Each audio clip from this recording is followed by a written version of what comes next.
Halloween. Scary. I knew I was going to start it like that, and I was determined not to. I was like, And I'm you not going to did do it some kind of anyways. stupid cliche like, woo, but I did. And you did. I have no idea why I did. Anyway, it's the Halloween episode of This Epic Disaster. How are you?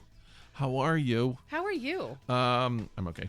So, Yes. this is a weird throw off my timing. So we did this episode is a special. We're releasing it like 4 days early. Yes. Is that correct? Yes. Because Halloween is tomorrow, the 3 days Saturday. early. Yeah. Because today's Friday. Today's Friday. We're releasing it tonight. Yes. Because we already have a show out, and that one was so. Either we had to do a short show, and then Halloween show, or do a long. So I don't know. It's confusing. We're doing 2 shows in 1 week.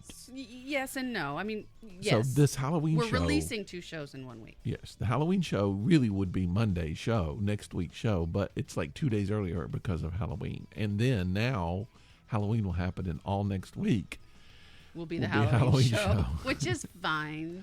It'll be People fine. don't mind. I don't think they do.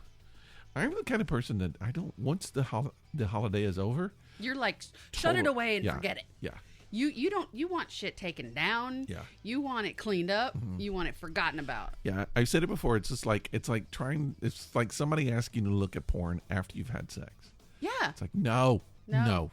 don't. I mean, there are some people who probably are like, sure. But then there are also some people who are like, after they've eaten a complete meal and are super heavy full, could probably eat something else. Yeah. But you're not like that. Okay, so normally this time we do the live beer review. We're not going to do that because we do.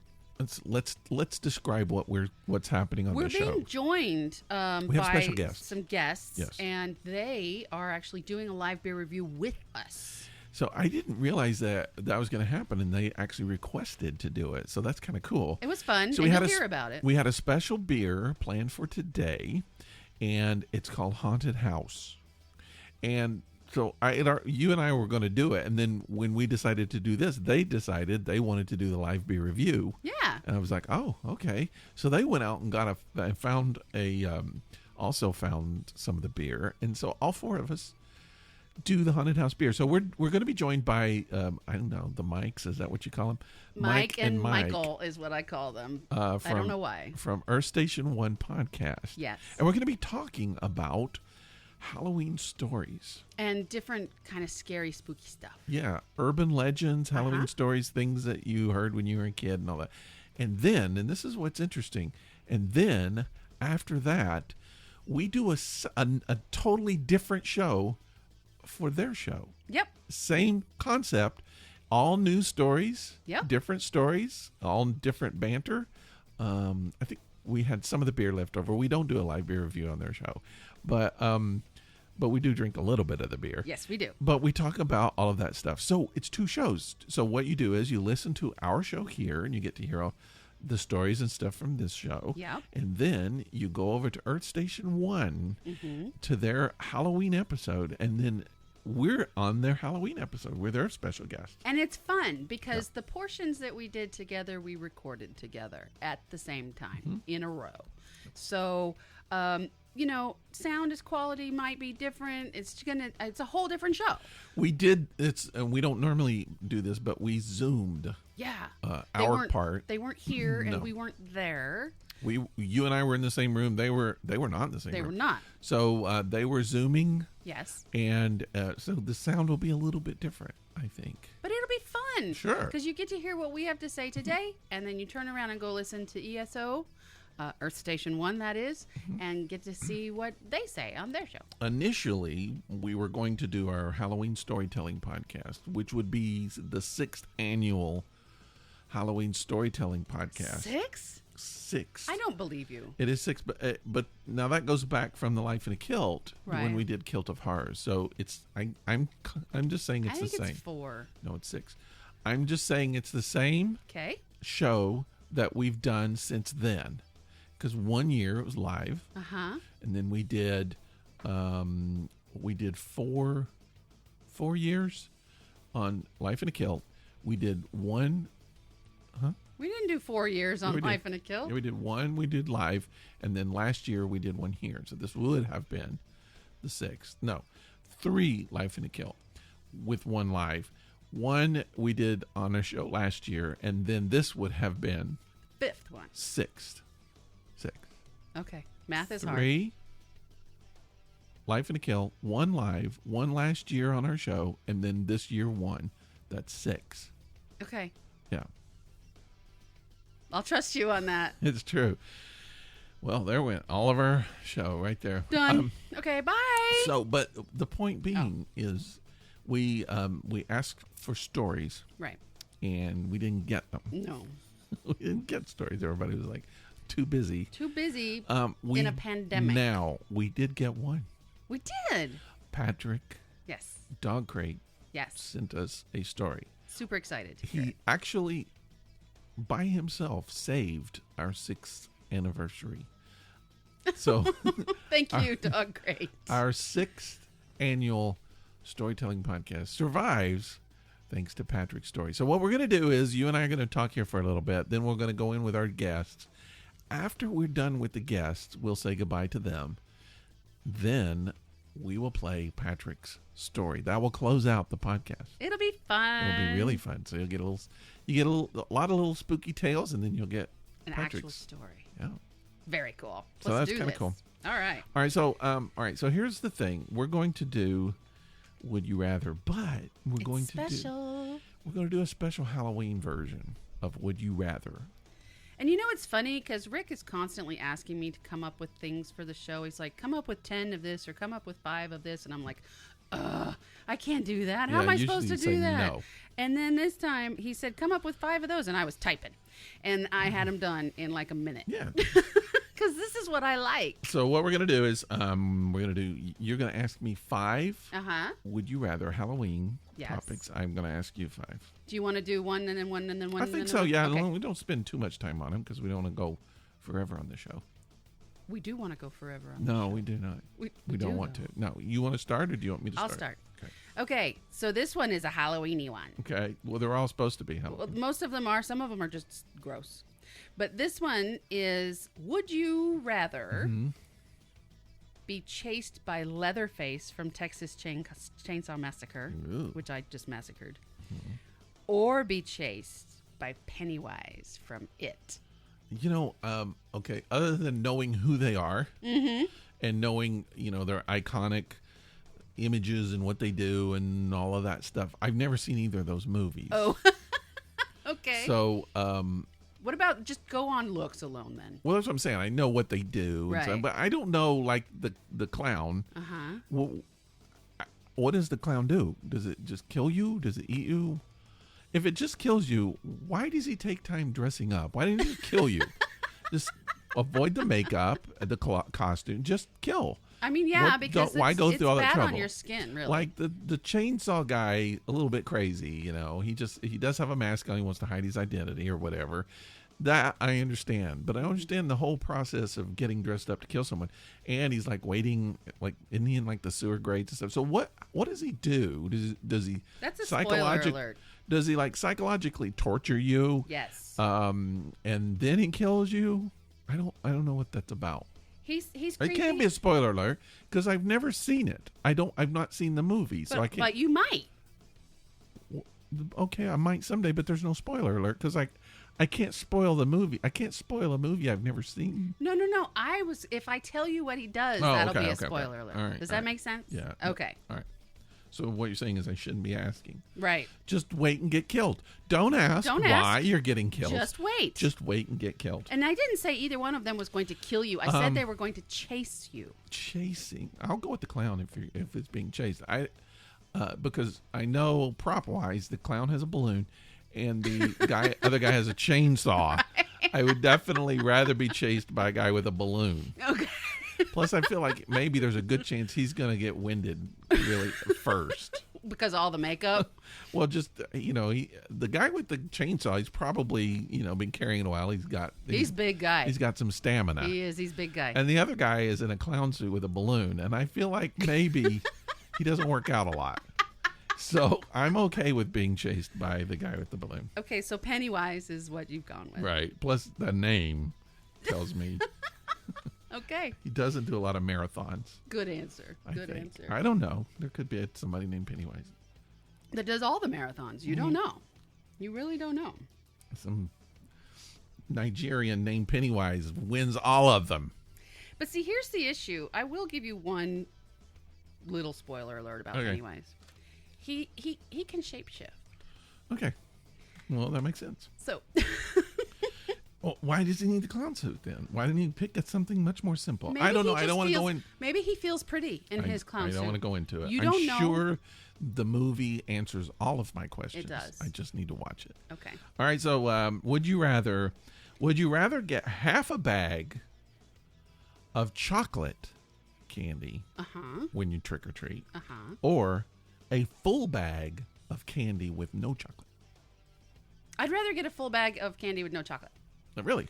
I love gobstoppers. Absolutely love them. And hard candies like that. And like, what were those ones that I can't even remember? They're like little, and then they have like stuff inside of them that's like acidy warheads. That's what they're called. I love those things. And lemon heads, love those. Okay. Things like sours and stuff. Dots and Mike and Ike's and all that junk. So Milk I would be duds. fine without milk duds or chocolate. Oh, that's right. Well, yeah, I guess they are. I would be fine without chocolate. Okay. I wouldn't. I would pick the half bag. I'm actually not a huge chocolate fan, to I'm be not a honest huge with you. candy fan, but everything that I like, my favorite candy, Reese's. all kinds of Reese's. All the Reese's. I don't like Reese's Pieces that much, but I'll take them. They're pretty It's good. because it's different. The peanut butter is different. Yeah. But the peanut butter is the same in all the other products. Yeah. Yeah. So like the candy bars and stuff, man, Nutrageous candy bar, that's my favorite. And then the peanut butter cups and all that. So I would take a half bag, over the other. Okay. There you go. Good answer. All right. I got another one for you. Would you rather... Okay. I like the fact that we don't have to drop stones. Same. Because sometimes it's painful. Would you rather be eaten alive by rats? Oh, okay. Again? Starting at the feet or starting at the face? Oh, I'll go with... wait a minute. Let me ask you. You said eaten alive, so they will have to eat all of me, and then I'll be dead, right? Well... At some point, I die. Yes, because let me phrase it I'll this start way. with face first. So you want it to be over quick? Yeah. Okay. I don't want to sit there and wait while they eat everything first. Good answer. I'm surprised you say that, though, because you're the kind of person I would think would say something like, well, I'd like them to start at my feet, because then I might have a chance to get away. But that's the thing. If that is an option, I would start there. Okay. But the question was eaten alive, which means They're they gonna have eat to you. do it. They're going to kill you. So as long as I know they have to, that's why I was asking for clarification. Okay. I'll go with the face. Go with the face. Go ahead. Starting with the eyeballs, please. Go ahead and do that. So, rats, if you're listening to the podcast, now you know how to eat me. Eat me. All right. It's weird because my question is similar to that. What you got? All right. You have a costume, a Halloween costume. Which would you rather have? A costume with no top or a costume with no bottom? Costume with no top. So you're walking around with nothing on the top. With the boobies hanging out. All right. I'm fine with stop it. with that.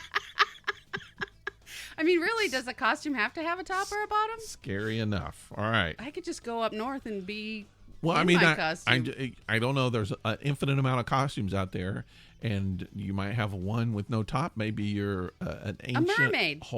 Yeah, you could be a mermaid, and then you have a no bottom, which means you're a Kardashian. I don't know. Wait, Kardashians have much bottom. No, but no, they have. They're showing the bottom. Oh, got you. Say that. Got you. Okay. Okay. Yeah, I'm going to go with no top. Okay. If you say so. All right. So this one is just kind of gross, but it's fun, and I think Okay. you'll like it. Okay. Let's say you would ingest animal products for this. All right. Would you rather eat raw squid Okay. or fish roe directly out of a fish? Ooh, I might do the fish roe if I eat because I've seen Andrew Zimmern do that on like Bizarre Foods. Seem to enjoy it. I've had raw squid before. No, I think I had cooked squid. Yeah, you've likely had cooked squid. Yeah, I had cooked squid. I didn't care for that too much. But I did see something where they were making, like, they had actual fresh squid, and the guy said that it was tender. It wasn't like squid he had had before. So mostly squid, if you get it in a restaurant, or at least the kind of restaurants I used to go to, it's like calamari and it's like deep fried squid rings, you know, and that's not right. I don't like that. Right. I don't care for that. It's rubbery and nasty. You might as well just deep fry some rubber bands. But I had at one of my favorite restaurants in Anchorage, I had calamari steaks. So like squid steaks served with butters and capers and did I say butters? Butter and capers. Oh, so good. So good. That's kind of what I was watching, and but they had just they murdered the squid like immediately and then ate it. So he was talking, whoever was doing it, and I can't remember what show. Oh, so it wasn't cooked at all, or did they sear it? I feel like it wasn't cooked, or it was like lightly cooked. But the person was talking about how different it was from most squid. Okay. What you got for me? So you went with the fish roe directly. I'm gonna suck a fish whole to get some eggs. Ouch. Okay. Which I think we've done this one before on the show. Sorry. That's okay. Which traditional Halloween monster, would you rather meet up with on Halloween night? Like a real one, not like a costume. So that would be like Frankenstein's monster, Dracula, the Wolfman. Right, like a witch, a ghost, a skeleton. Those are kind of the traditional ones. Zombie. Yeah. What else? I mean, you could be a Kardashian, but that's not like a traditional. Right, so I mean, like a traditional monster. Mummy, the mummy. Wait, is this creature multiple from choice, or do I just have a would you rather going on here? No, I'm saying which one would you rather meet up with? Oh, I see. It's kind of a multiple choice. I would prefer to meet up with. I'm going to go, like, let me ask you a clarification question. Is this creature out to get me, or are we just going to chill? Well, most of them are trying to get you. Okay. You know, in horror, that's what they do. That's true. I think. But I've always wondered, what does a skeleton do if it gets you? I've seen movies about skeletons, especially like Vincent Price movies, and people are screaming, and it's like, just why? Because it's bones. It's going to dance. What's it going to do? It can't eat you. It has no internal organs. Right. Is it just going to maybe slap you with some bony fingers? It has teeth, though. I mean, it can still tear you. Why would it want bits. to just chew? I don't understand. And plus, a skeleton really, and then kind of a zombie too, but a skeleton used to be you. It was kind of a human. Why would it be pissed off at humans? Yeah, that's true. It doesn't true. really make sense. See, I was going to say a zombie if it's actually out to get me, because they don't move very quickly. Yeah. But I've seen some movies where they do. That's why I was thinking about Frankenstein's monster, because he's got weighted shoes. Yeah. He can't really do. You could run so much faster than Frankenstein's monster. But if he did get you, he could just crush you. Yeah, that's what he's going to do. He could just crush your skull. You don't want you basically hug to death. Now, if I know that I have to die, like if that was a caveat here, if I have to die, I'm going werewolf all day long. Why? Just for the sheer fear factor and the terror and the just rip shreds done. Yeah, that's so nasty. Like American Werewolf in London, so scary. That movie, it's very scary. Yeah, but it would be over quick. But I would think you would want, like, that whole thing about Count Dracula. It's supposed to he's gonna love you to death or something. Well, that whole story is kind of geared towards women. It's like he's very romantic. He's well dressed. It didn't start out He's that way. gonna he has to kind of nibble on your neck. He's got to seduce you. Yeah. So it's really kind of, in some ways, I've been seduced. He's like, he's gonna do these little hand things. Been there, done that. I mean, if he has good hand things, then maybe we can chat. I would think, depending on what he's actually doing with his hands. Okay. So you say if I have to die, it's going to be a werewolf. You're going with the wolf. Yep. A wolf. All right. This one's fun. Okay. This is my fourth one now. Okay, that's true. I'm saving the best for last. But this is my fourth one. Would you rather be impaled by a wrought iron fence and left to die On Halloween? on Halloween, It's that. and then you just look like decoration, Yeah. or have a boulder fall on your legs and be left to die? On Halloween. I'll go with the boulder. Really? Yeah. But then you die of starvation. Yeah. You know, rats eat my face. Or rats eat your face. If you die, if you're impaled, you might die quicker by blood loss. I don't think I want to be impaled by anything. I'm not Okay. an impaled kind of person. Going with the boulder. I think I would rather go with the boulder. Because at least I would die, having hope. Like I always do. Like my whole life. Yeah. I'm dying. You constantly while have having hope. Yeah, I think that's what I would go with. Okay. I would always, I'm so stubborn, I would always think, I'm going to get out of this. All you have to do Even is if I chop your don't. legs off. Yeah, or chew my legs off or whatever. Get those rats to help you out. Rats with can start and then free me. that. Yep. Okay. Okay. Okay, would you rather spend Halloween at Stonehenge Ooh. during a druid ceremony Ooh. or in New Orleans at a voodoo ritual? You got one of the two for Halloween.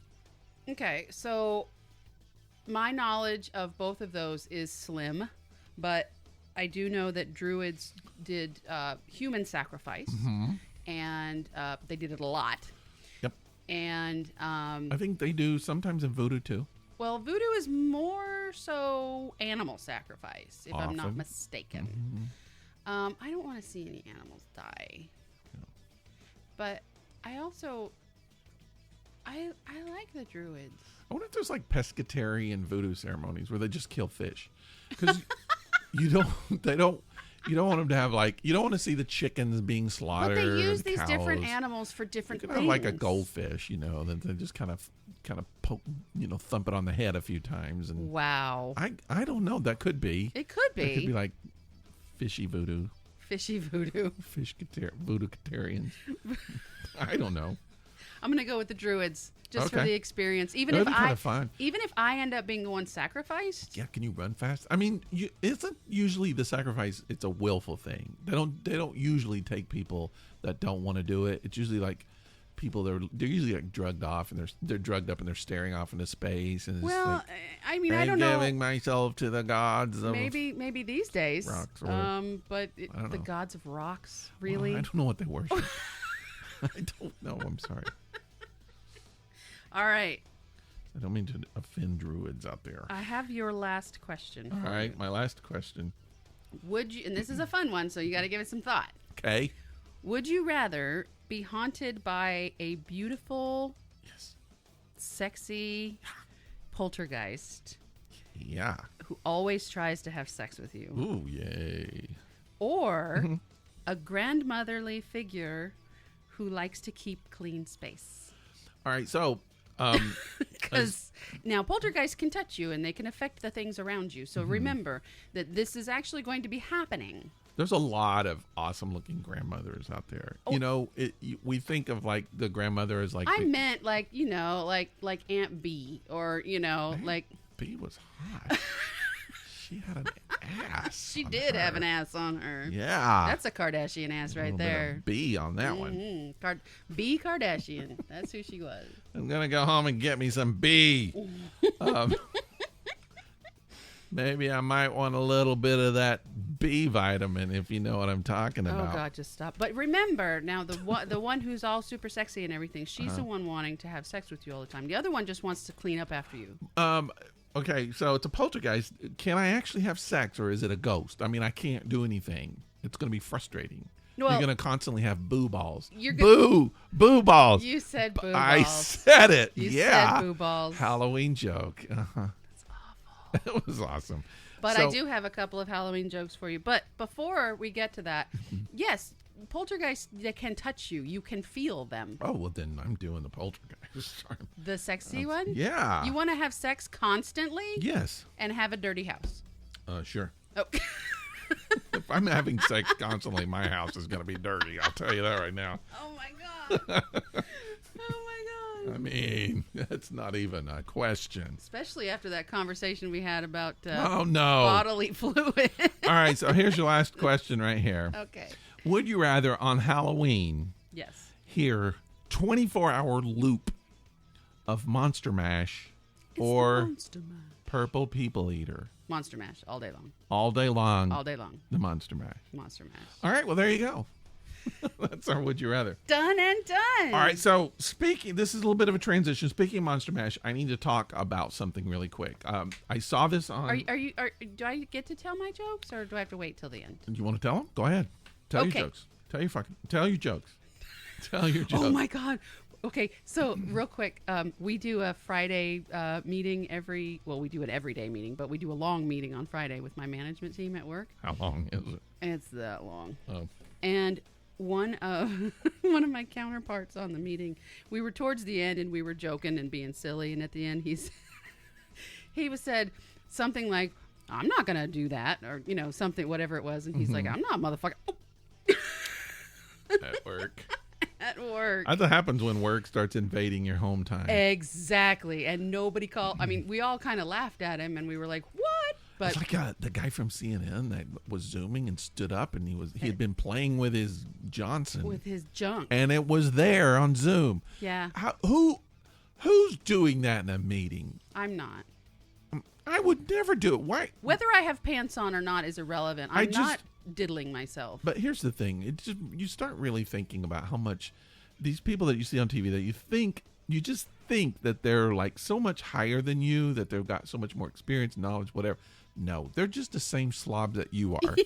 They're playing with themselves at home while they're at a meeting. On a meeting. And everybody else does it. No one's better than anybody else. We're all just jacking off during the Zoom meeting. That's all we're doing. Okay, so jokes. I got 2 of them, and they're similar. Mm. And you may know the answers. I know all the answers. Why did the medium walk into the bar? You asked me this, and I said to get some spirits. No, I asked you, why did the ghost walk into the bar? That's the second joke. Oh, sorry. The first one is, why did the medium walk into the bar? Because I don't know. To commune with the spirits. Oh, I kind of blew your joke. Sorry. Yeah, you did. Second joke, why did the ghost walk into the bar? That's the one I said, the spirits. The ghost did it because he wanted to get some booze. Okay. Get it? Yeah. Okay. I think I said that to you. No, I said that to you. You said the spirits. Oh, okay. Anyways, I like my jokes. Is that it? That's all I got. It reminded me of the only like Halloween joke I know. Let's hear it. A skeleton walks into a bar and says, "Bartender, give me a pitcher of beer and a mop." That's funny. That's the only joke I know. That's funny. The only Halloween joke I know. It's cute.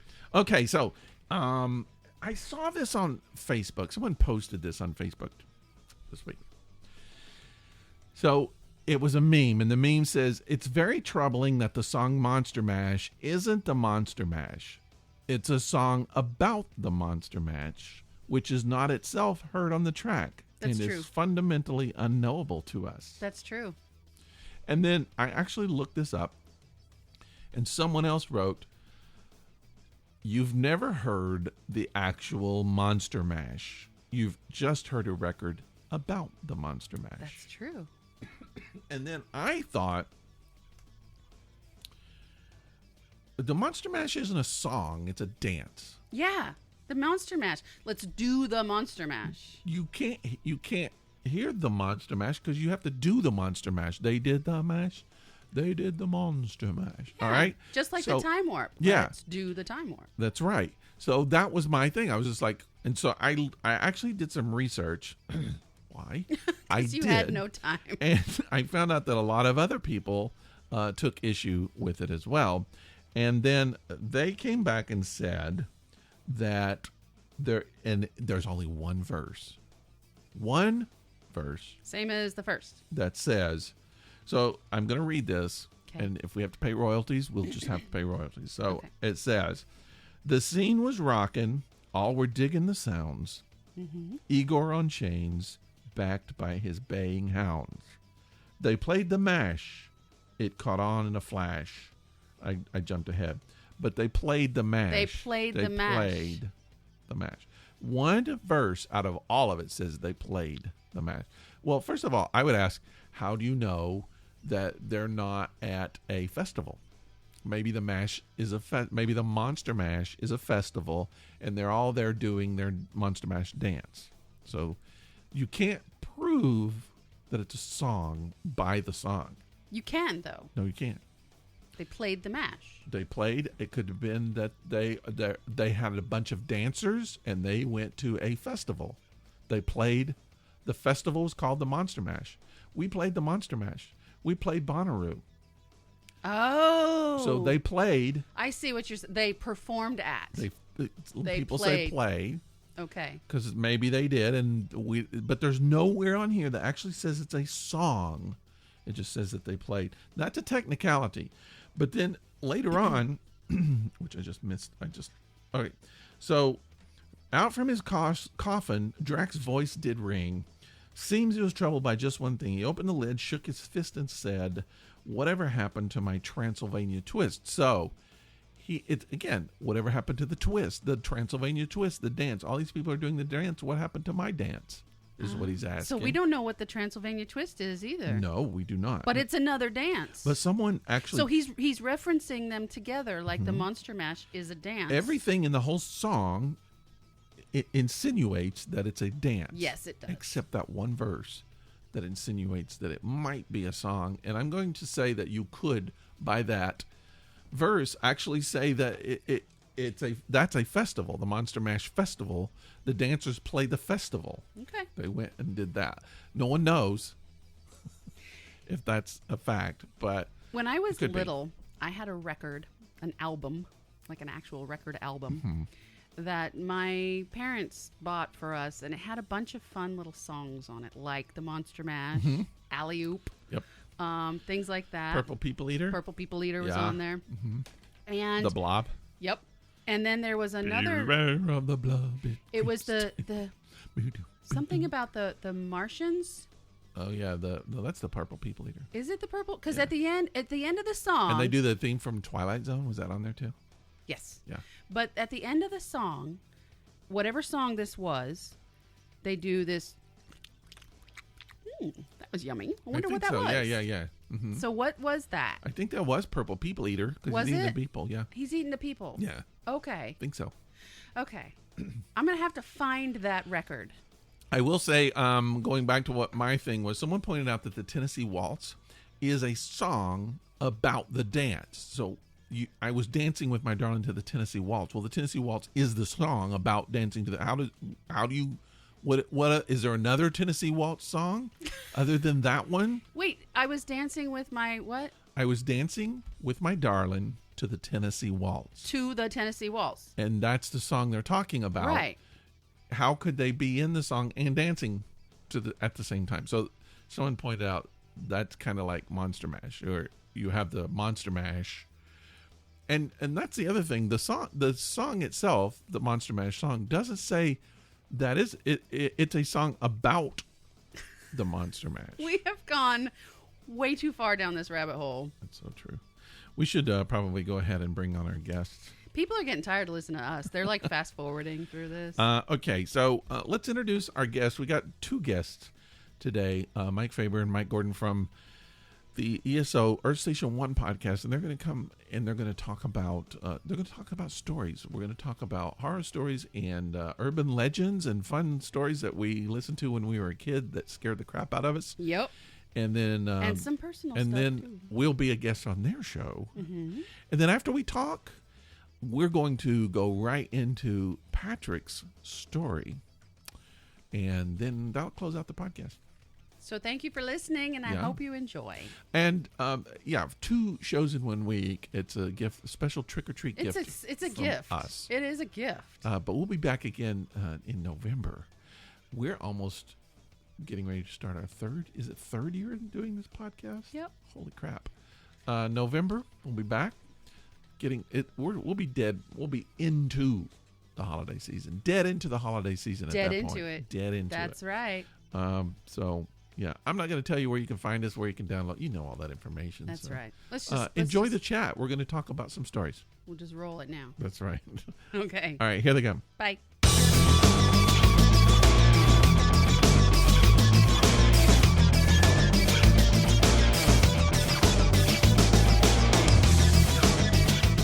Okay, we're here with some spooky stuff. We got the guys here with ESO Earth Station 1 podcast. Yes, they're joining us. Hi, guys. Today. How are you? Hey, everybody. How are you? Thanks for having me. We're doing this social distancing. We don't do a lot of interviews through Zoom, but this one we're doing. So we're keeping social distance, but I feel the spirit is here. Yes. Don't you feel some kind of spirit in the air? I think that's your breath. Oh, sorry. Okay. It's kind of weird because whenever I record with you guys, it always feels like I'm right in the room, sitting right in that chair that I'm staring at right now. So you sat in that chair. That's right. Exactly. Spiritually, I'm there, so it's good. That's right. Mike's spirit is here. Well, what we want to do today, we kind of collected, each of us sort of collected some ghost stories, some haunted tales, some urban legends, ghost stories, those things and the like. Yeah, and we got a couple of submissions from listeners too, which we'll talk. Do you know that's like pulling teeth, though, most of the time. Sometimes it can be like pulling it's some easier teeth. to see a ghost. But you know, you can't pull teeth socially distant because you'd have to have really long pliers, and you can't be a socially distanced dentist. No No. way. Well, okay, so I guess what we do, we're just going to kind of talk about some of this stuff. Yeah, we're not going to really read some stories. We're going to just go into a few details about the stories that interest us. Mine personally have affected me, so I chose them for that reason. But I do believe that the best way to talk about scary things is with beer. Yeah. Damn straight. Isn't that the best way to talk about anything? Yeah, is with a beer. I need a beer all the time just to podcast. What do you mean? We should probably introduce, instead of just the guys from Earth Station 1, we should probably tell their names. Well, yeah, that was you that did that. But I'll go know. ahead and introduce them. This is Mike Faber and Michael Gordon from ESO, which is Earth Station 1 podcast, which is on the ESO network. They have their own network. It's a little confusing, it's ESO this, ESO that, or Station 1 this. People get confused up and down. But thank you guys for having us back. It's awesome. What would really be great, we're all in different locations, but wouldn't it be great if we all had the same beer for the live beer review? I don't know. Let's find out. Do we? Let's see. Wow. I'm having the Haunted House Hoppy Dark Ale from Allagash. What about you, Mike? I am doing Allagash Haunted House Hoppy Dark Ale. There you go. This is pretty awesome that we all have the same beer. It's like we planned it. But I just think it's cool because we've never done anything like this before. From Maine with love. Oh my God. It was impossible for me to find this stuff. I had to go 5 places. I have never seen it before. I went to one place and I just happened to see it. We were doing pumpkin beers all month and I saw this and I was like, okay, we can skip one pumpkin beer in order to do Haunted House on Halloween. So that's what we did. So as is customary, I will tell you that this has, scary, 6.66% alcohol by Gee, do you think that's a coincidence? Really? Most likely. Yeah, it actually says that. Yeah, Wow. I know. Okay. Okay. So go ahead and give it a quick taste before we get started. Yeah, cheers. Cheers. Cheers. Cheers. Spooky cheers. It's not bad so far. I like it. That's good. Yeah. All right. Well, okay, so I'm going to start with the stories if no one objects, because just to kind of get us started, I'm going to kind of talk a little bit about, and very little about, one of the most popular urban legends, the vanishing hitchhiker. Okay. I mean, everybody has some version of that. And you can actually go onto Wikipedia and it analyzes all these versions that have come all around the world and all across the country and how they probably formulated. But from a more personal level, and this is what you and I, Sherry and I, kind of talked about, was how these stories sort of connect with us personally, individually. And this was one of the very first stories, and it's so weird because I had when I was a kid, I had 2 neighbors, girls that were older than I was. So they were probably, I would say, 4, 5, 6 years older than us. And so I think they kind of got a little joy in trying to scare us. I would. As we were little kids. Yeah. And so I can remember them telling the vanishing hitchhiker story, but it had a very religious slant to it. Okay. And so now what they told us was this happened to someone that they knew. Uh-oh. Yeah. And so the person was out driving and there was a hitchhiker, which was very popular in the 70s. It's not unusual. Mm-hmm. And the person pulls over and picks up the hitchhiker and they drive for a few miles. And then the hitchhiker says, Jesus is coming soon, and then disappears. Like out of the car, just poof. Just disappears. Poof. Like a ghost. Poof. And when I was a kid, that scared the crap out of me. And so I thought, well, first of all, why would a hitchhiker say that and disappear? And so I just thought it must have been an angel that was doing it. So it really wasn't scary from that standpoint, but some of the other versions of it are much more scary. And most of the versions don't involve Jesus. That's good, I think. Yeah, I think the ones that are so there's according to Wikipedia, there are parallels of this story in Korea, Russia. It's passed along from Chinese Americans, Mormons, in the Ozark Mountaineers. So it's like all over. Yeah. I mean, it's kind of like religion in I wonder itself. if they did the Chinese version if they said Buddha. Touche there. Touche. Why, thank you. No, it's interesting because it basically has been a tale for years, even before cars. You know, you heard tales of the vanishing hitchhiker, you know, the vanishing traveler, they used to call it, and everything. And different religions, different cultures have their own version of it, which is pretty awesome. I'm wondering how the story has evolved since hitchhiking isn't as popular. I mean, I can understand the 60s and 70s. Everybody seemed to hitchhike. That was the way people got around. Yeah, but until Bundy, and then no one wanted to get in hitchhike anymore. Car. Yeah. But hitchhiking got to be very dangerous, and now I rarely see people hitchhiking. So, and certainly few people picking up hitchhikers. Well, that's because most people value their lives. Yeah. So I wonder how this story has changed. Or maybe like an Uber driver, an Uber guy. There you go. An Uber guy picks up someone, and then the Uber ride disappears. The rider. Yeah. The ride share. Mm-hmm. Oh, I've heard from Uber drivers, their passengers disappearing all the time. Yeah. Ooh, scary. Scary. Yep. That is scary, though. That's a good one. That's a great one to open it with. No.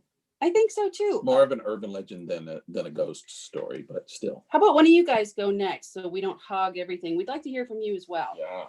Oh, you want to go, Mikey? Well, sure. Most of my, all my upbringing was in New England. So all the, Revolutionary War ghost stories come from the Revolutionary War or the woods in the New England woods and that kind of thing. So, inspired by things like fictional stories like Legend of Sleepy Hollow. That I was doing research on that story, and I found that it's not actually based on an actual legend, which is what I was kind of disappointed in. Although it does, if people aren't familiar with the original story, the Legend of Sleepy Hollow, it is supposed to be the Headless Horseman is supposed to be a Hessian soldier who was decapitated by a cannonball during the Revolutionary War. And New England is chock full of stories like that. The one that always came to mind was, I remember as a kid touring one of the areas of Boston Harbor. And one of the folks told us about a story about a woman named Mary, who was, as they were sailing out of Boston Harbor during the Revolutionary War, she was hit in the head with a cannonball. Oh my goodness! Oh, wow! And she succumbed to massive head trauma, obviously. Clearly. And she was not buried at sea, even though the crew wanted to bury her at sea, but her husband was there, and he was like, "No, we're headed to Long Island. I want to bury her there." So he wrapped her up in her red cape and took her to Long Island. But to this day, visitors at Boston Harbor still report seeing a woman wearing a scarlet cloak at various points in the harbor, which is particularly the spot where the cannon fire had smashed her skull in. So I always thought that was really vivid imagery, like that's that's right up there with the Headless Horseman as far as I'm concerned. I agree. So she basically stayed right where she lost her life. Like her soul or her spirit stayed there, even though he transported her to Long Island and buried her there. Yeah, this is not a specific ghost story, but I do remember as a kid watching an episode of In Search Of with Leonard Nimoy, when he was hosting that. Mm-hmm. And they talked to Hans Holder, which is a huge ghost hunter back in the day. And they determined, or they came to the sort of conclusion that ghosts are not to be they're not scary. They're just souls that need help. And I always thought that was really that's really where that kind of clicked with me, because prior to that, my experience with ghosts had always been either Casper or something to be terrified about. Sure. So that show made me think about him in a much different way. And when you hear stories about when you hear stories about the Headless Horseman, that's just fear. That's just horror and fear. But this story about Mary, there's sort of that sympathy with her, like, oh, she can't move on. She's stuck in the same place where she got, hit suddenly by a cannonball. Yeah, it does kind of add some compassion to the story rather than just, straight up fear. Anything that's unusual or new to us or out of the ordinary can strike fear inside of us. But if we look at it from a more compassionate point of view, perhaps we can get past that and really see it for what it is. That's interesting. We mentioned this on our podcast at one point about Long Island in general, because there are a lot of scary things that happen on Long Island. There's some ghost stories and actual real things. There's still scary things that happen. What happens on Long Island stays on Long Island. But I did a job up there and spent some time on it, and the creep factor is pretty high. It's a beautiful place, and it's a normal place by day, it seems like, but at night the trees kind of become human. I mean, really, it's very scary.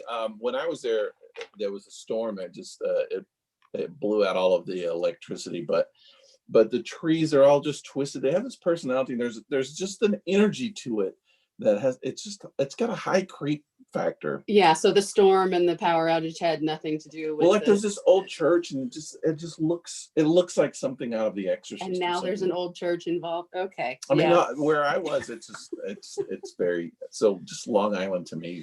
And if you're on Long Island, it's not a slam. It's just a beautiful place. Your experience. I think that's true with any place in the, especially in the Northeast, because I think that's the oldest settlement of the United States. So when you're there, everything has a history, and whether it's palpable or not, you kind of sense it. Whether it's actual ghosts or not, you just feel this history when you go to certain places like Boston or New York, Long Island, Maine, places like that. For sure. And there was no Facebook or TV or movies. All the stories had to do with the surrounding pictures, whether it was the trees or the sound of the wind or whatever. All of that stuff became ghosts at some point. Yeah. Plus, it was the birth of our country. As much as we are proud of our independence, it was very violent. Yeah. So a lot of people died, especially in that Northeast area. Yeah. And I won't go too much into this, but there are people like me who, whether I believe in actual ghosts or not is one thing, but I always have believed that when something violent occurs or when somebody loses their life in a violent fashion, there's an energy that's left behind. And if there's a lot of violence happening in one, consolidated area, that energy, while it might dissipate eventually, it's going to stick around for a while, and palpable it can become, for sure. Oh, very much so. Very, very much so. And especially where there's been something tragic happened, or where there has been trauma, anything like that. Yep. High emotions. It doesn't even have to be something bad in a lot of cases. That's true too. So it's just really interesting. My ex-wife was very, very sensitive to paranormal, and she used to see ghosts everywhere. That used to tell you a little bit about my ex-wife, but it's just interesting that there are people who are attuned to see it more and more and feel it and everything, which is pretty awesome. Yeah. Agreed. And then you'll also find that people, even people who don't claim to always be able to feel it, if they're in the right mindset or in the right emotion set, they'll feel it, and to them it's something new and outrageous. So that actually leads me to another story. There's an area. Well, the area is Alaska, so it's a big area, but it's mostly in the southern areas where the Tlingit people are. Now, what is that? They're a tribe in Alaska. Okay. Tlingit. It's pronounced with a K, but it's spelled with a T. Oh, interesting. It's Tlingit. They have a story that has evolved, but it came from them, as far as I know. They have kind of a creature, like people in America have Bigfoot, people elsewhere have the Yeti, things of that nature. But this creature is said to be, it's the Kushtaka. It's the Kushtaka, and it is a half man, half otter creature. Ooh, wow! Really? Yeah. Giant otter is the otter man size, or is the man otter size? I'm assuming the otter is somewhere in between. Man size.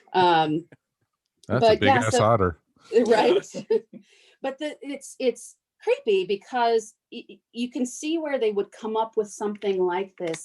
I mean, maybe it's true, maybe it's not, but if it's not, you could see where they would come up with something like this, because it's said that this creature, the Kushtaka, lures women mostly and children by crying and sounding desperate and in need of help. My ex-wife used to do that. Yeah, she was good at it. So it lures women and children to the water to steal their human spirit. Oh, it's like the red balloon.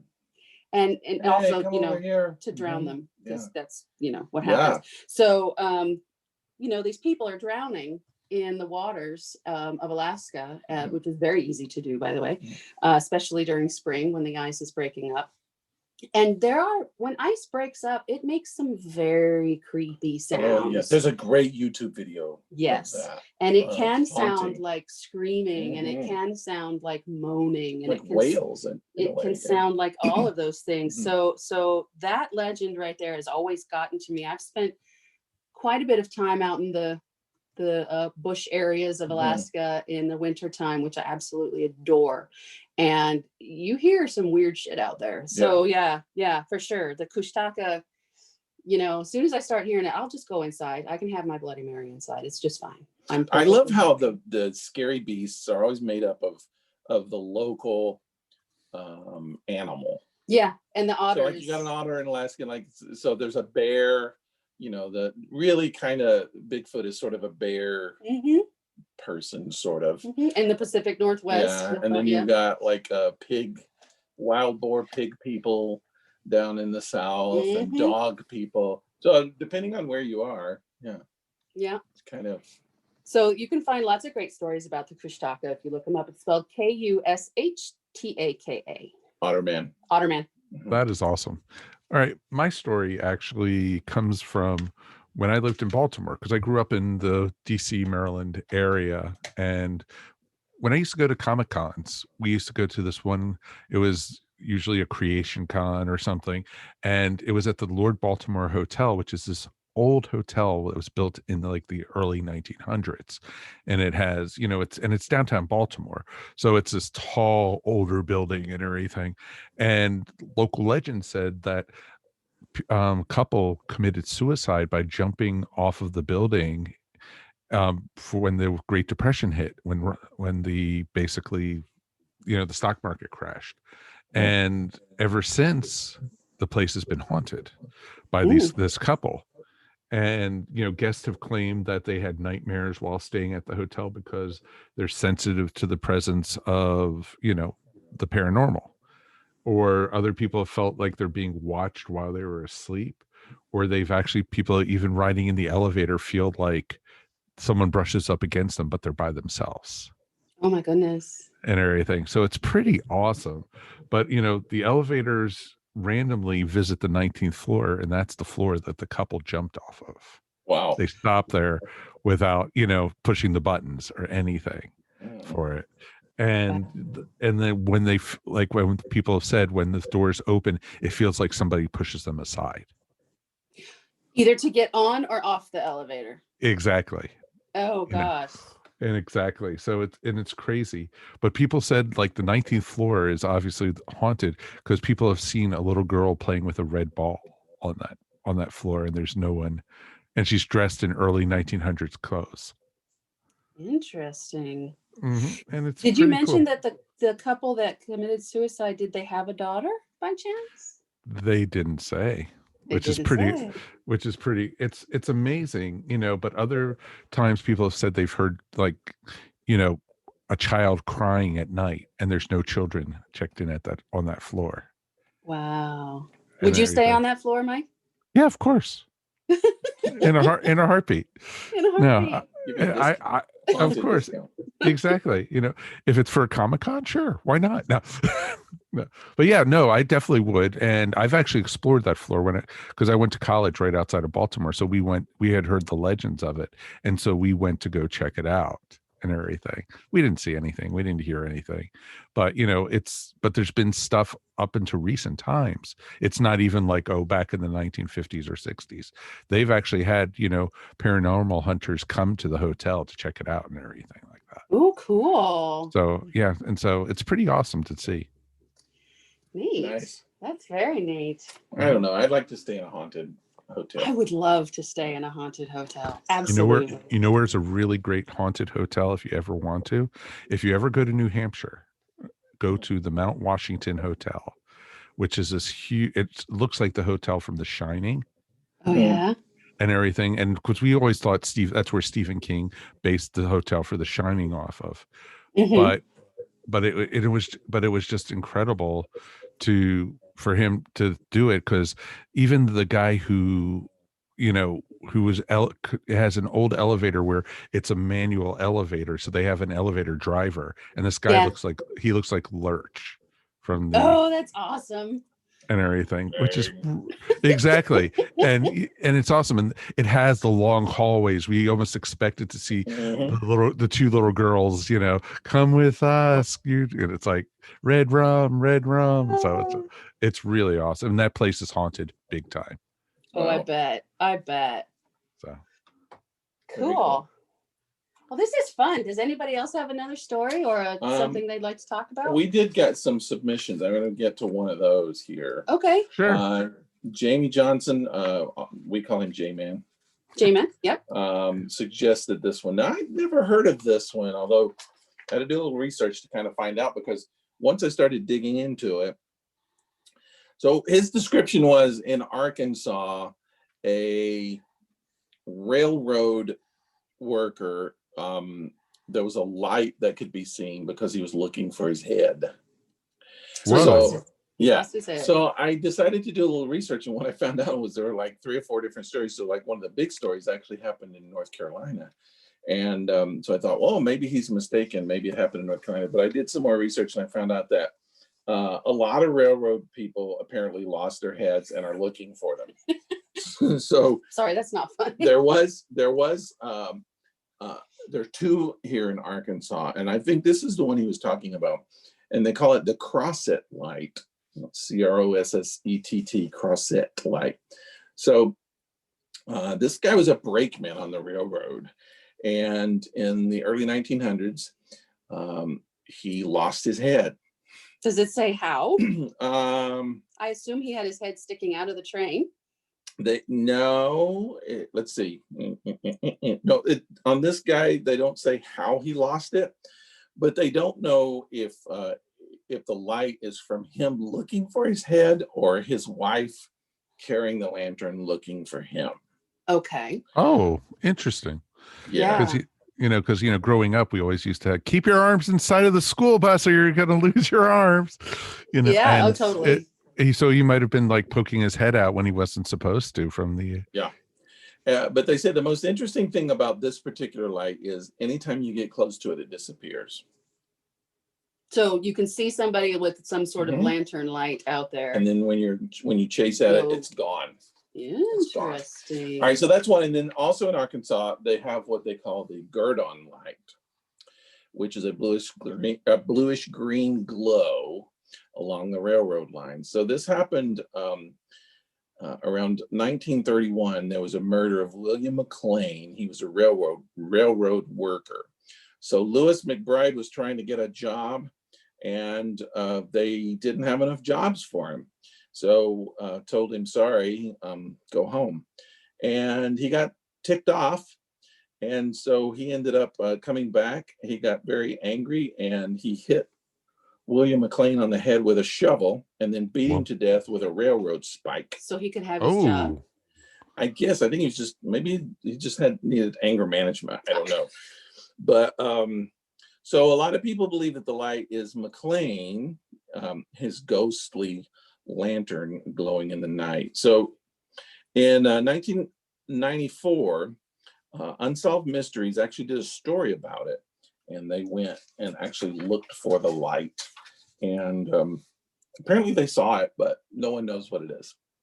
Interesting. And to this day, it's still going. I imagine that there were a lot of accidents when railroads first came into popularity. Yeah. People didn't have safety measures yet. Right. I know that on railroads, creating and building railroads, a lot of men died just in the construction of them. So I imagine there are a lot of urban legends surrounding railroads. I think so. Pretty interesting. Mm-hmm. Well, that was the way people traveled back then. And they're so big and scary. They sound, loud. They're loud, and there's compartments and steam. Yeah. So there's probably a lot of legends about them. Yeah. They're full of hot air. What can you say? Aren't we all? Oh, of course. All right. So someone else got anything additional? Anybody want to add something? Oh, always. For me, it's kind of cool because, I had mentioned like I went to college in the Maryland, outside of Baltimore area. Pennsylvania wasn't all that far. And, the Maryland, DC, Virginia area had a lot of Civil War history there, like it is here in the South. But one of the most notable battles of the Civil War, of course, was Gettysburg up in Pennsylvania. And one of the greatest things to do when was in college, we used to go camping on the battlefields of Gettysburg. Oh, wow. And over 8,000 people died during the battle. And it's just amazing that, you could, in the mist, you could almost see figures and stuff, especially early in the morning and stuff like that. You could almost see like soldiers, and, I'd be damned if I didn't see one myself. It was pretty awesome. People have said they've heard gunfire or soldiers, but it could be somebody, on a pickup truck or something, and everything. But, a lot of times there's no one around within a mile of where you're at because the fields are so wide open because it's parkland now. So they've kept it up and everything. And just for you to be able to see, and you don't see another soul, but you hear people talking in the distance or whispering, That's creepy. Oh, it is really creepy. But it's awesome. There's so much history there. And you almost feel it as soon as you walk into the park. And it's just awesome. Again, with the energy of the history of the place. Well, there's so very much much so. death. Yeah. So much death and early on in the Civil War, and it's responsible for so many ghost stories. Oh yeah. Mhm. Oh yeah, Oh, yeah. very much so. And if you think about it, I've never lived anywhere before I lived here in Georgia where there's so many small little cemeteries, Yeah. that are right next to shopping centers or Right. housing tracks and stuff like that. It's pretty amazing. Mhm. Growing up in New England, we always had a thing where if you drove by a cemetery, you'd have to hold your breath while you were driving by, because otherwise a spirit would get in. Would enter your Oh, body nice. through Yeah. your breath. Yep. Wow. To this day, I still do that. Yeah. Well, you grew up doing it, so it's just kind of somewhere in your head that Which you do which that. makes visiting like something like Arlington really difficult. But Not a lot of breathing happening. Well, dang it! Now I'm going to be doing it every time I pass. I'm so OCD. Every time I pass a cemetery, I'll do that. Do you remind me of something, Michael? You remind me of a dream I had. Now, mind you, I won't tell you what I was on when I had this dream. No comment there. On Yeah. a bed, let's put it that way. But what I had ingested that evening will be left Bed. out. I was on a bed. And I had a dream that there was a ghost and he was fading. And I was laying on my back. It's almost like I was half awake in that bed, but I saw people around me kind of leaning in at me. And I was asking them, what do I do to save this guy? Because they kept saying, you have to save this ghost. You have to save this ghost. And I was like, well, what do I do to save him? And they just kept saying, you need to breathe him in. You need to breathe him in. And Whoa. finally, they just screamed at me to breathe. And at that moment, I woke up and I hadn't been breathing. Oh, wow. So, Wow. it was a almost dead experience, but it was one in which I incorporated a dream. But the fact that you mentioned driving past the cemetery, you could breathe in a ghost, and that was in my dream. That's pretty interesting. Yeah, I like that idea though. That's very cool. Yeah. It was an experience, to say the least. Okay. I'm just gonna drink my beer now. Yeah. You got one more? I think we got two more. I need do to we wanna breathe in go my on? beer. No. I'm just gonna By the way, drink this beer is really good. I did not know what to expect, but I'm a big fan of Guinness, and this is not terribly far off from Guinness. Really? We'll do a rate. We rate based on 1 through 5. So at the end of this, we'll let you rate it. Yeah, we'll all rate. We'll get a 4 rating. Do you want to go? Do you want me to do that? We have one more listener submission. Why don't I go ahead and do one more of mine? Okay. I've done the Kushtaka. Mm-hmm. I'll go ahead and talk about this one. This one is something that a lot of people have heard, so a lot of people will already be familiar with it. I remember it from when I was little. It's the golden arm. I don't know if you're familiar with the golden arm. I've heard of golden arches, but not the golden arm. I've heard of the man with the golden arm, but I think that's different. I think that's something different. Yeah. So in the story that I remember hearing, I don't remember the details as a child, but I recently watched a Quibi series called 50 States of Fright. If you're not familiar with it, you should definitely check it out. Quibi series, the episodes are anywhere from 5 to 10 minutes long, and they tell one story over 2 or 3 episodes. Okay. Super simple, super quick. Very well done. This one reminded me so much of it. I just sat like with my jaw hanging open the whole time because I had forgotten the story. So basically, there's a man and a woman very much in love, just recently married, blah, blah, blah. He's a logger. His partner apparently can't come out that day, but they got to fell this tree. So he invites his wife to please come help me. She agrees, even though it's not really her bag. But she goes out there and she's not necessarily paying attention and she's not holding the rope taut enough. So when the tree falls, it falls on her arm. And when it falls on her arm, she is basically bleeding to death, but there's no way to get her arm out from under the tree. And it's just the two of them out there in the middle of nowhere by themselves. So what does he do? He takes the axe and he chops off her arm. at the closest level he can to the tree in order to save her life, which works. He saves her life. He gets her back. But she falls into a deep, deep depression because she's now missing a limb. So he wants to keep her happy, and he wants to build her an arm, and he wants to make her the best arm he possibly can. So he designs this arm, and she comes to him and she says, "Can you make it out of gold?" So he sells everything he has. He goes into mortgage, he goes into debt, and he gets enough gold to build this arm for her, which he does. He crafts this arm of gold, and she comes back into herself, and she gets out of this depression, and she's very happy. But unfortunately, the gold is now seeping into her body and making her ill. Some sort of allergy or something. But she refuses to take it off. And she's succumbing to this illness, and they know that she's going to pass. And she asks him to please promise her that he will bury her with this arm intact. He makes the promise. So, of course, when she's buried, after she passes away, he buries her with the arm. Now, mind you, he's left in the living world, completely in debt with zero money, blah, blah, blah. But he knows where there's this huge stash of gold. So he gets to the point where he just can't do it anymore. He digs up his wife's body and he takes her arm, and he gets home, and he is just so flabbergasted by what he has done. And he is so distraught. And the next thing you know, there's knocking at the door. And it's a very raspy woman's voice saying, "I want my arm. Give me my golden arm."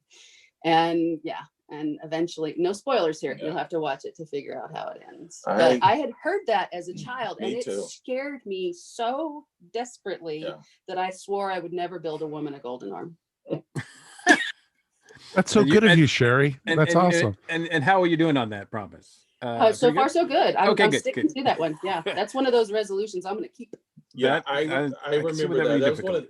That was one of the first ghost stories that I ever heard as a kid too. And just the way that, I can't even remember who told it. I just remember maybe my sister just, "Where's my gold?" Yeah, there was you're in the dark, and then they keep doing. And I don't remember the end of it. They like boo something, to scare you. And yeah, that one lived with me for a while. Yeah.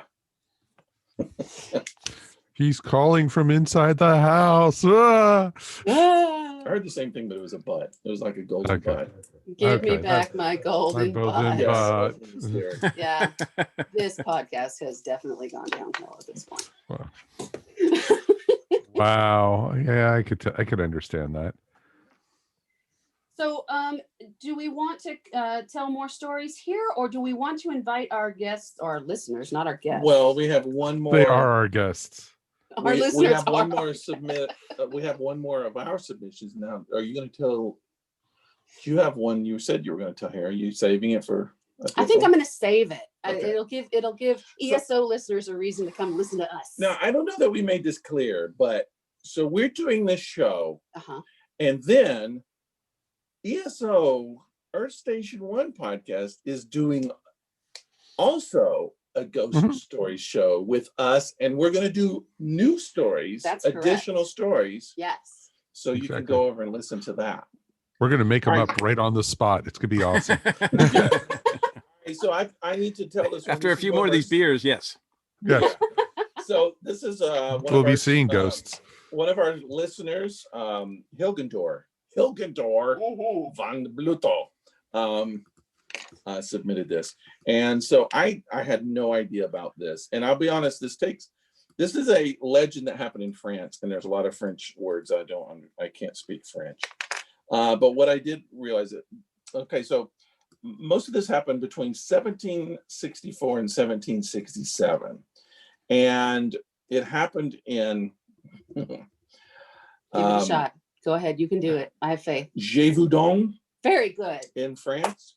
So it's a mysterious creature they called the Beast. And so this beast in France just went on a rampage and killed a lot of kids and young people. And apparently this is actually documented. They never could find out what was doing it, but the deaths themselves were actually documented. A lot of kids died. And what do they say it was? They just call it a beast of some kind? It was known as the beast. So they had some theories of what it might be. Okay. So hold on, they went on a hunt. They actually organized a hunt. A bunch of guys got together with pitchforks and torches. Yeah, nice. And they actually went on a hunt. And some of the people actually said they saw it. So they saw the beast. No, they didn't catch it. But what they thought it was, now these are what they thought it could be. They thought it might be an extinct prehistoric predator. Okay, called a what? A supposedly extinct, or a bear dog. Bear dog. I don't know. Those exist. Dog. Okay. A dire wolf. Of course. But anyway, they almost all of the victims were decapitated, and so some people thought it was a lion. They thought it might be a hyena. Okay. A hyena? A hyena. A hyena. But they never did find out what it was. And yeah. And of course, it's just built all these legends now. It could be anything. It was a long time ago. Yeah. But I mean, there were, back before there were a lot like cameras and movie cameras. I think if you notice, most beasts kind of disappear as you get better cameras. Yes. And drones and stuff. And you never catch a Bigfoot on a drone. Or a beast. You never get a beast with a movie camera. No. Or the Loch Ness Monster. You would think there would be drones all over Loch Ness. It would be easy to find, but it just doesn't happen. I think the more you can actually document some of this stuff. I don't mean to burst anybody's scary bubbles, but they kind of disappear.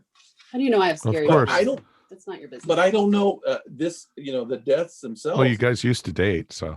That's true. He might know about my scary bubble. No one knows. Yeah. Some people thought it might be a human being. They thought it could be like a part human, part animal. Uh-huh. Who knows?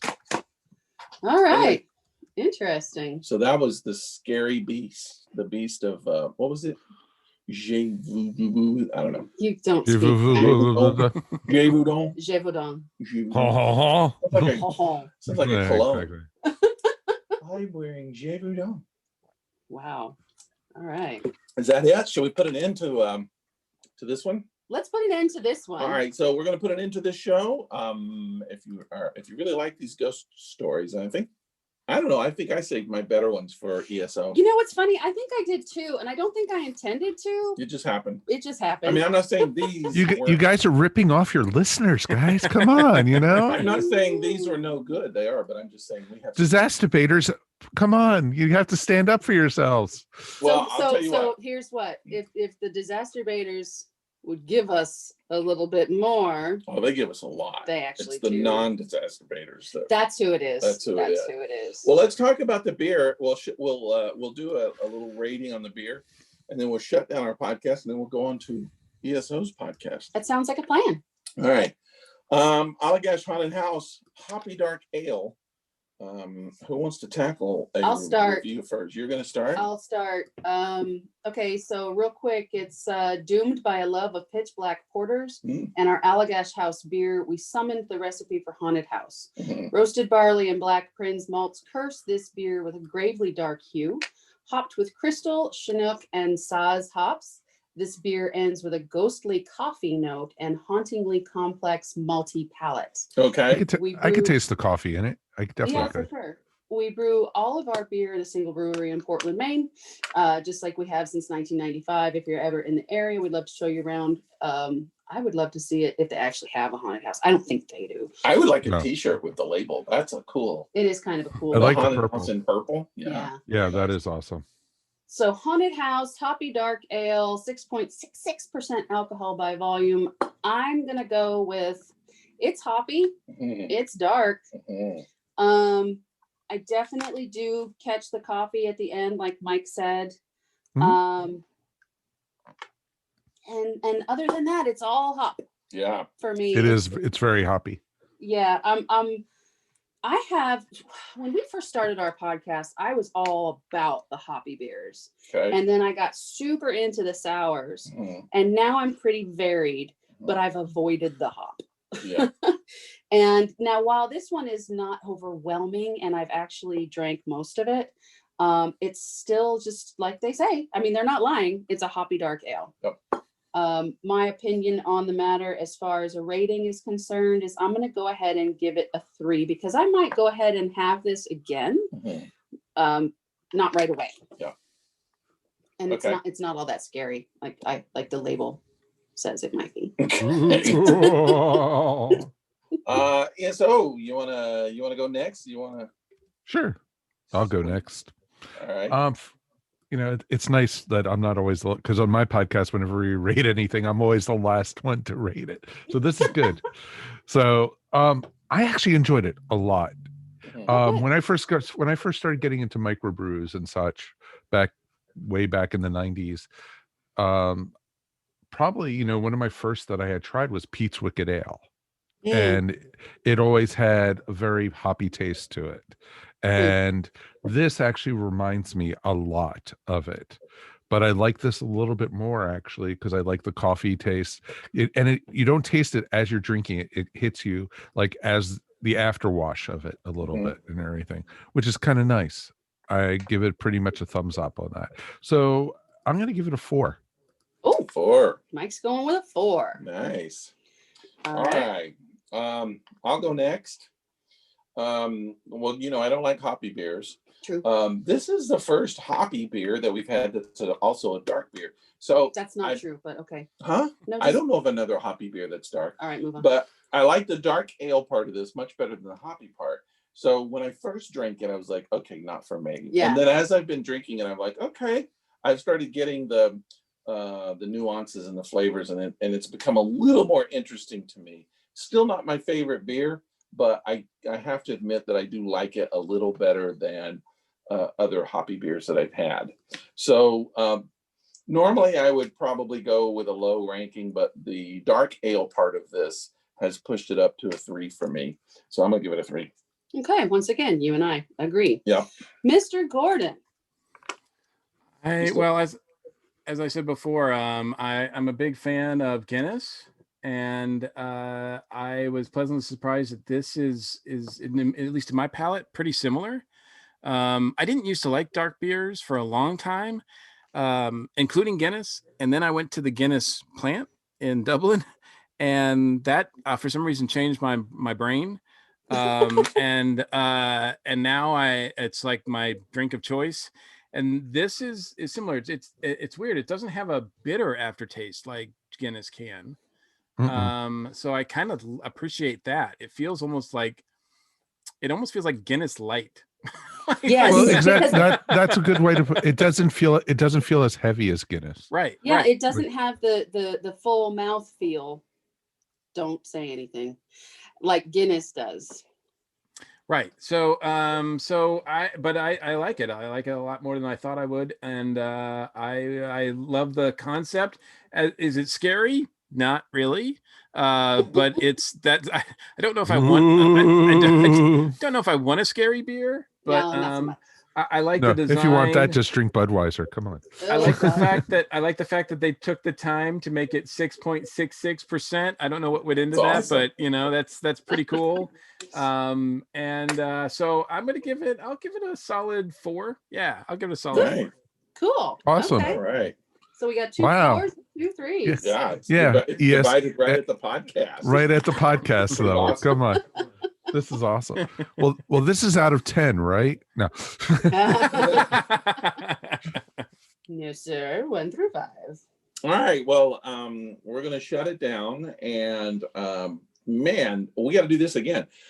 So thanks to the Earth Station 1 mics. The Mike. The mic. It's and not the company. Mike and Mike show. No, but it's in my opinion. The way I differentiate the two is Mr. Faber is Mike and Mr. Gordon is Michael. What I like is that you got 2 mics and they're both on a mic, so there's really 4 mics. There's 4 mics. There's 4 mics. Yeah. You should see it when we have guests named Mike too. It gets even more confusing. That's even great. So many mics. But yeah, we got to do this again. We need to do it in a different, another context. And when viruses go away, we should do it in person. I agree. We would love fun. It. We're gonna do another version of this, an additional several stories. Right. So what you heard here today, you're not going to hear on ESO podcast on Earth Station 1. It's going to be the same four of us. Yep. 4 Mikes and a Rick and a Sherry. Yep. And we're going to tell different stories and talk about different things. So definitely go check out the Earth Station 1 podcast. And we will link to that as well on both Facebook and our website. Hey guys, tell us how we can find the ESO podcast. Oh, sure. Earth Station 1 is, of course, part of the ESO network, which you can find at esonetwork.com. But we also have our own webpage now, and you can find us at earthstation1.com. And, of course, we could also be found on anywhere you could find any fine podcast. We're even up there with those fine podcasts. So it's pretty awesome. We've been doing this for 10 and a half years now.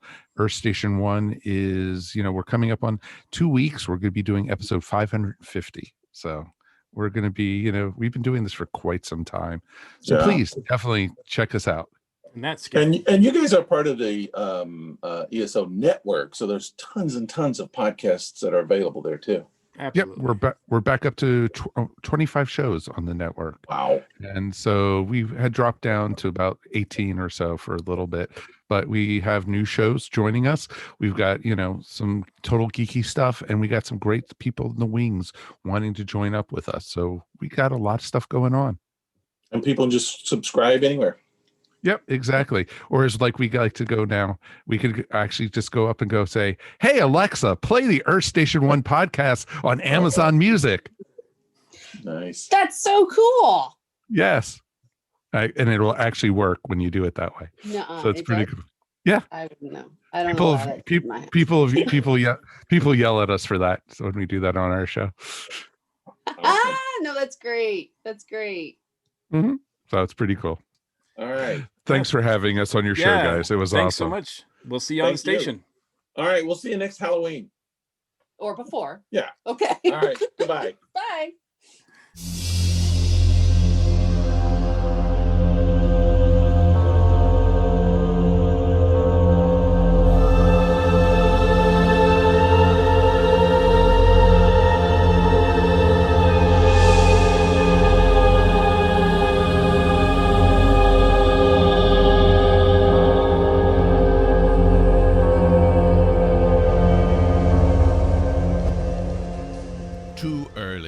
Patrick Dog Crate Wilcox. A dry, raspy voice whispering, "Not yet," was the last thing that Doug heard before feeling an excruciating pain on the back of his legs, just above the knees. Doug Larkin didn't mind getting overtime. He wasn't looking forward to an overnight shift at Home Depot, but at least he was working with old Milo. Milo was great to work with, really hysterical. The task tonight was setting up the entire Christmas display. There wasn't a ton of room to set up a bank of trees and inflatable Santas because the Halloween stuff was still on display. Doug shrugged and shoved the plastic orange and black decorations behind the red and green ones. If people want Halloween stuff that bad, they can find them. Doug preferred Christmas anyway. Milo carted a small mountain of cardboard boxes off to the dumpster while Doug took a break to scroll through Instagram. All of a sudden came a loud thunk, followed by the majority of the lights going out. What a dipshit, Doug thought as he hauled himself to his feet. This was a lousy time for a practical joke. The scrawny 24-year-old used his phone as a flashlight, which barely lit up the area around him. 2 steps into his trip to find Milo at the loading dock was when the voice and the pain hit. It wasn't just pain, it was a blow. Doug was hurled forward onto the ground, but managed to hold onto his phone. Flipping it around, he cast a light upon the last thing Doug expected to see. An 8-foot-tall skeleton holding a Grim Reaper scythe. It was that stupid skeleton everyone called Jinx, because whoever bought it returned it within a week. The skeleton was plastic, but the scythe was real. Some idiot must have lifted it from the garden tool section and put it in the skeleton's hands to make it scarier. Trust me, it was damn scary now. Blood started to soak into Doug's pants. He didn't have time to think about it, though. Panic is a great motivator. Doug managed to pull himself to his feet and limp a little ways down the main aisle. Jinx was fast, but wasn't stopping. Doug grabbed the first thing he could reach and threw it behind him. Bad choice. The package of light bulbs didn't even come close to hitting the living lawn ornament. The next 3 throws were just as bad. Doug needed to find something heavier. Using the shelves as support, Doug scrambled further down the main aisle. Breathing raggedly, he finally made it to the paint desk. His hand reached out and grabbed a pint can. His best baseball throw only managed to glance off Jinx's shoulder. Doug was a video gamer, not a jock. He changed tactics and put what little weight he had behind a nearby display of gallon cans. An avalanche of cans bounced and rolled along the floor. They weren't going to hurt him, but it'll slow him down. Since when did stupid skeletons become a him anyways? Yes, the human brain can sure think of some random trivia, even in a full-fledged effort to save your life. Doug managed to get himself into the plumbing supplies, which was 3 aisles further down. The smell of blood made him want to puke, and he didn't want to look down to see how bad the damage was. Doug was pretty sure he couldn't make it to the loading dock with Jinx nearby. His limp was just too bad. Grabbing a pipe wrench, Doug knew what he had to do. 1 clean shot was all he needed. The scrape of plastic feet on concrete was getting closer and closer. Doug tried not to breathe as he crouched down behind the display. In a forever amount of seconds, Jinx finally appeared, walking down the main aisle while looking around. How the hell do skeletons look around anyways? They don't even have effing eyes, bubbled yet another useless random thought. I bet he has ears, too. Doug quietly unclipped his name tag and whipped it frisbee-like past the looming plastic bone man. Sure enough, just like in the movies, it smacked loudly against a shelf and drew the attention of Doug's target. That quarter turn of his head was all Doug needed. I'd like to say that Doug leaped up from his crouch and crushed the thing's skull with one mighty swing from the red pipe wrench, but no. As Doug rushed to close that small gap, he stumbled and fell, skidding right into Jinx, knocking its feet out from under it. It wasn't pretty for sure, but Doug's rush separated Jinx's plastic bony hands from the scythe. Doug got to his knees, wound up, and delivered the beautiful headshot that he had planned the first time. The sound of a crumpling plastic was accompanied by the bap, bap, bap sound of Jinx's head bouncing across the cold floor. "It's not time yet," came a chorus of voices floating all around him. You know those fake, warbling, ghostly voices people make when they're pretending to be a ghost? Yeah, it was just like that. Seriously, not even original. Why is this whole life and death scenario coming across like a cheesy horror movie, Doug wondered.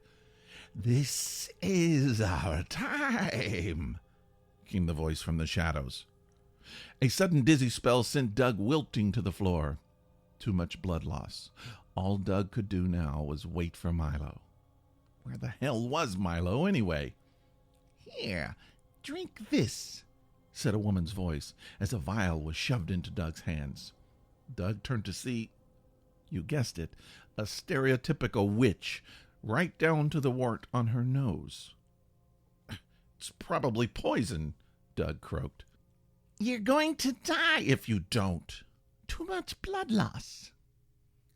Understanding his situation, Doug chugged back a mouthful of liquid that tasted like sour apples. Instantly, Doug's pain faded, and he felt quite good.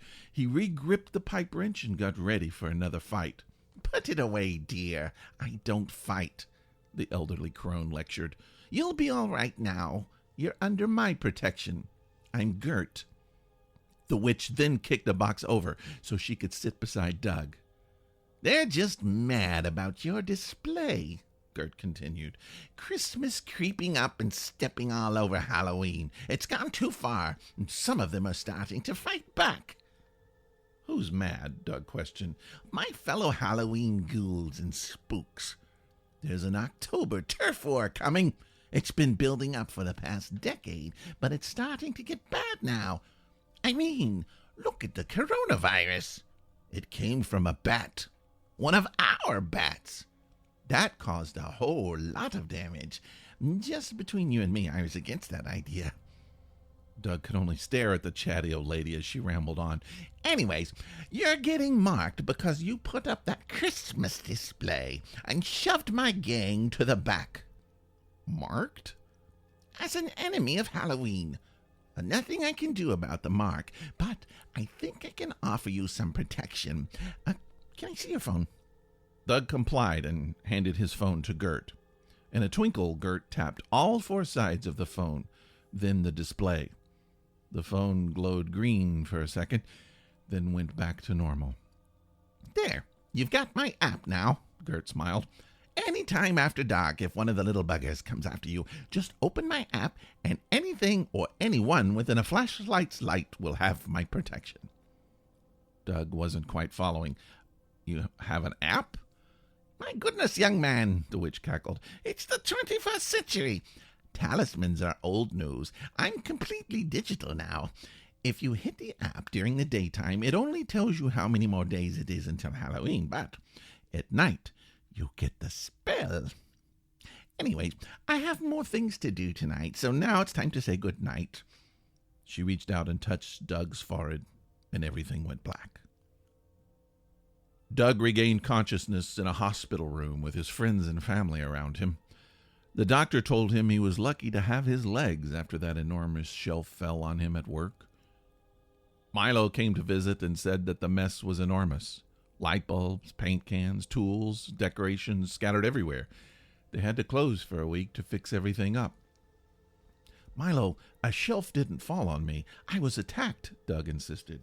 No, dude, a shelf fell on you. Right after the automatic timer shut the damn lights off at midnight. I heard the crash and ran back to see you pinned under aisle 1 shelf. It fell on stupid Jinx, too. Knocked his head right off. After a little more conversation, Milo left. Could it have all been in my mind? Doug wondered.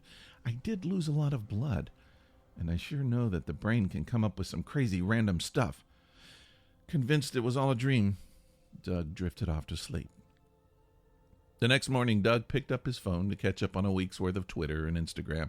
After a while, Doug flicked over a few screens to play a new game he just downloaded.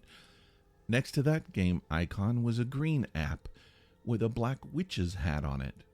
The icon's label just said, Gert. Blinking slowly, Doug pressed the icon. Halloween is in 2 days, came a pop-up on Doug's phone. Next to the words was a picture of a grinning Gert, the witch.